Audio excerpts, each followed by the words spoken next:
Hola clase, vamos a repasar hoy ser y estar, un repasito para español 4.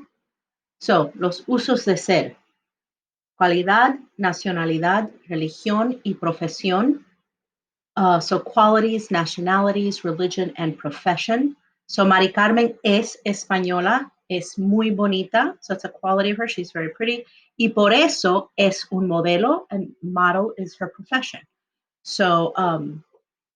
Origen, posición, relación y composición. ¿De dónde es? Es de Guatemala o de Granada.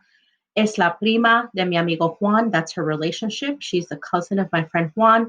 Y le gustan los suéteres de lana, which is she likes wool sweaters. So what something is made out of.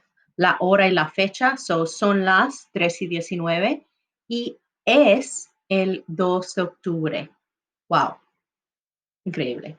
Y para indicar destino de algo. Por ejemplo, eres para mí. You are for me. O este cuaderno es para ella. So you use it for es para, it is for. So that's when you use ser.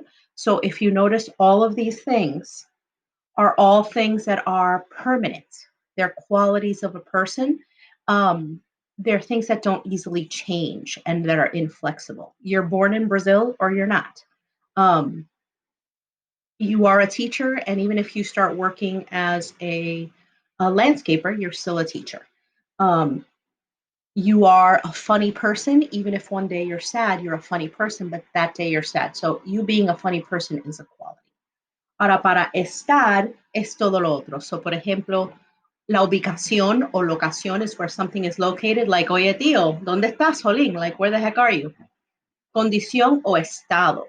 Estado is like what state of being. And estado is the word for state, like Connecticut, New Jersey, etc. Estoy enfermo porque hay muchas enfermedades.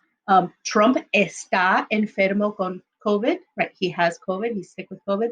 Yo estoy enojada, I'm very angry. Estoy contenta, I'm happy.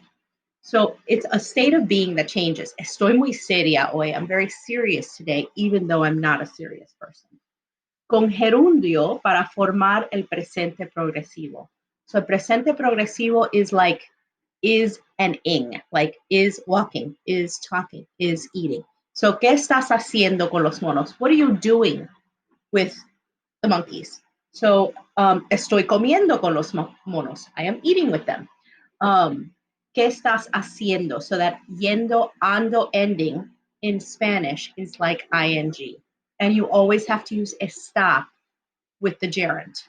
So, está comiendo, está nadando. And you could use it in any tense.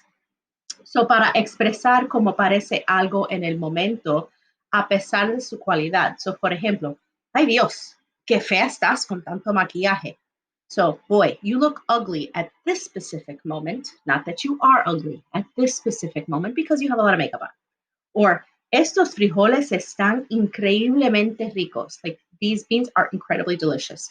But maybe beans in general, I think, are pretty gross. But these are good. So that this specific moment and how something is in the moment is when you use estar. So la sopa es deliciosa. So soup in general is delicious. La sopa de ojos de pescado es muy asquerosa.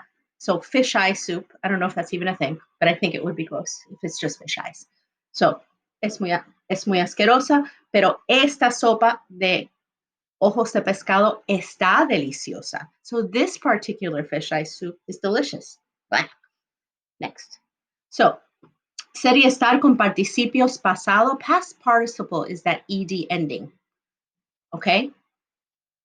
So, para formar la voz pasiva indica una acción. So, las pirámides no fueron construidas por esclavos.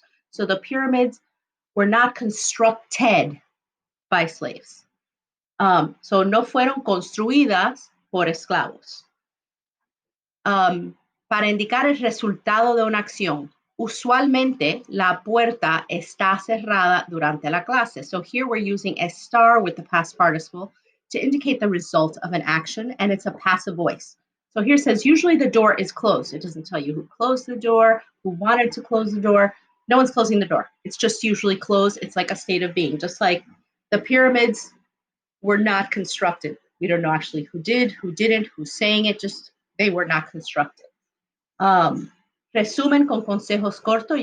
This is just kind of a little overview. So, el verbo ser indica la naturaleza o las cualidades inherentes de algo. So, inherent qualities of something.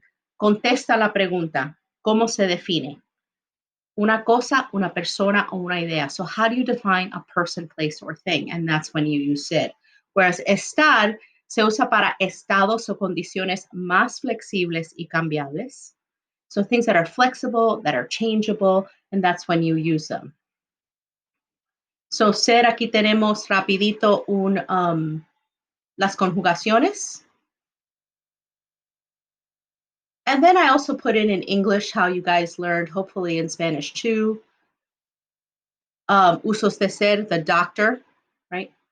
So you could see those. I don't know why you can't see all of them. And estar, which is elf, emotions, location, and feelings. The different set is for permanent expressions and estar is for temporary or changing expressions. So that's it. So I hope that helps you review if you needed to take notes or anything. And I will see you soon.